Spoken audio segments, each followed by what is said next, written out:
ever go anywhere alone, Juliet wondered? Did not keep walking.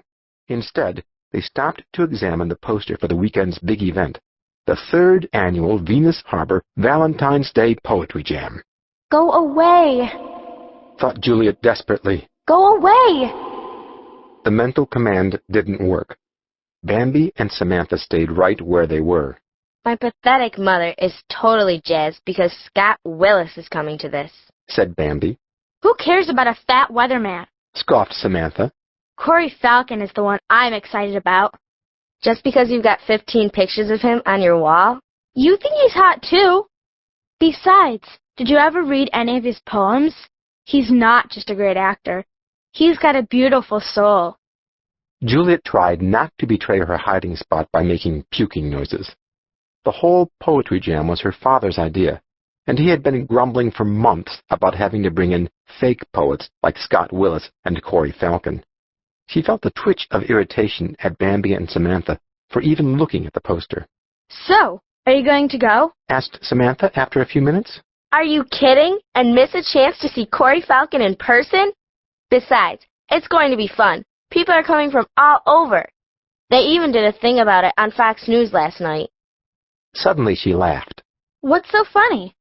Remember what happened to Juliet the first year they did this? Samantha snorted. That was so pathetic. Juliet's cheeks blazed nearly as red as the brick wall behind her as the unwanted memory swept over her. More than ever, she wished she could just disappear. So, what are you going to do about her? About who? Said Bambi, sounding genuinely puzzled. Juliet! Why should I do anything? Everyone knows what a jerk she is. I've got more important things to do than worry about getting back at Killer.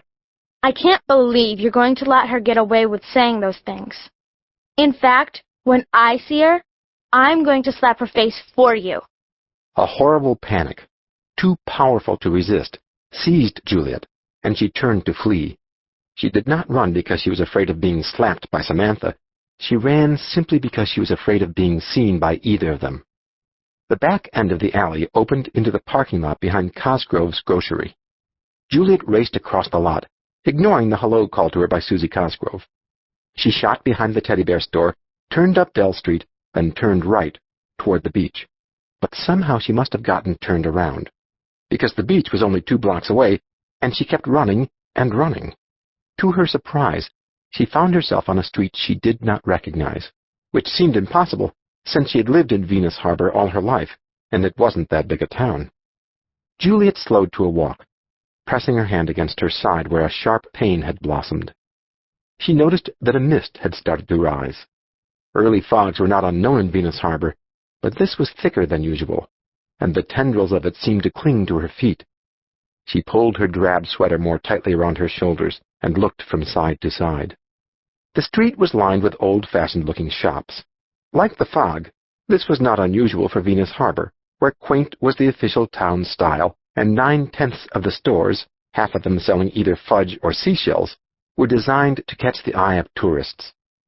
But the shop at the end of the street was even more old-fashioned-looking than the others. Its curved front window, divided into many panes, said in bold letters, Elives Magic Supplies. S.H. Elives Prop. Where did that come from? Wondered Juliet, finding it hard to believe Venus Harbor could possibly contain such a cool store, or that she had been unaware of it until now. Forgetting Bambi and Samantha, she waded through the fog, which was swirling around her knees now, and seemed to get thicker as she approached the shop. The door was made of carved wood instead of metal and glass like those of most of the stores in town. Juliet pressed on it. The door swung open without a sound. A small bell tinkled overhead as she crossed the threshold. She looked around for a clerk, but there was no one in sight. Hello? Anyone here? No answer.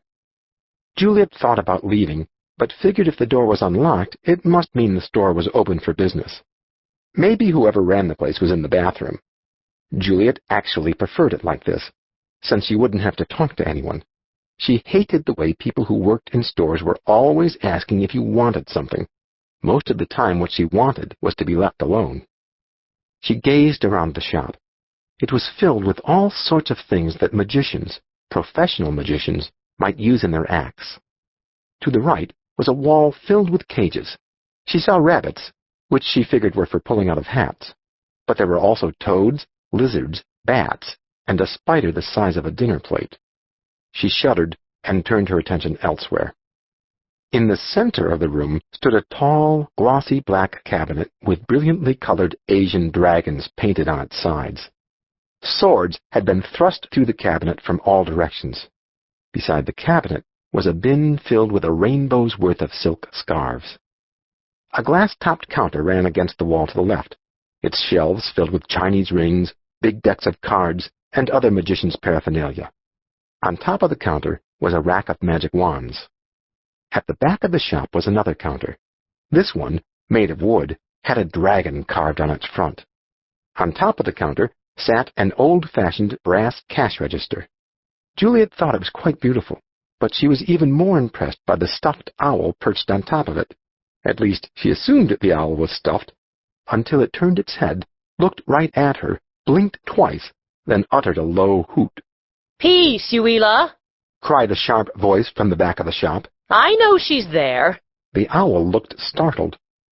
A moment later, a woman strode through the beaded curtain that covered the door behind the counter.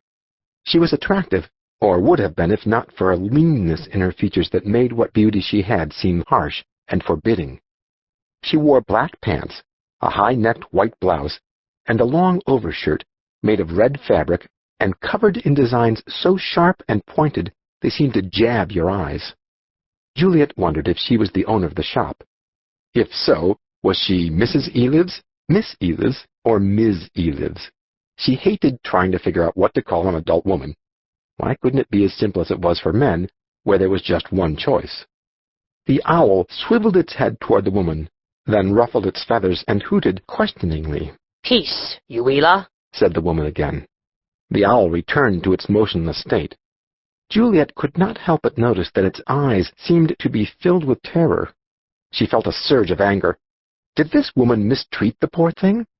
How could you have something as wonderful as an owl for a pet, and be cruel to it? "Welcome," said the woman. Her voice was dry and husky, as if she had not used it in some time. "My name is Iris. How can I help you?" Juliet stared at her for a moment before she was able to say, I just came in to look around. I hadn't seen the store before. I thought I knew all the shops in town. The woman smiled. "We're a little off the beaten path."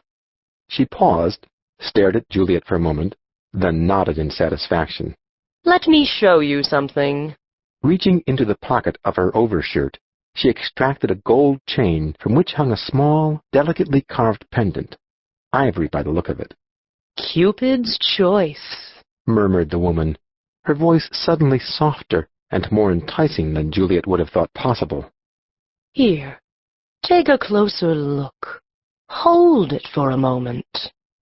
When Juliet took a step forward, the woman grabbed her hand, pulled it toward her, and dropped the pendant into it. Startled by the sudden action, Juliet nearly turned to run out of the shop. But she was too fascinated to leave. Lifting the pendant so she could examine it more closely, she felt her heart captured by the strangely beautiful face carved into the ivory, found herself filled with a desire to own it. She noticed a tiny pair of golden hinges on one side, and a miniature keyhole, also made of gold, on the other. Her fingers moved toward them. "Don't!" said the woman urgently. Lowering her voice, she added, "Not that you could. The hinges don't work. Still, best not to try. You might ruin everything." Juliet looked at the woman nervously. She was talking as if she were crazy. Juliet was tempted to drop the pendant and flee. But the thing was so lovely, she couldn't help looking at it again. She couldn't remember ever wanting an object so desperately. How much is it? She asked, knowing full well that she could never afford such an exquisite item.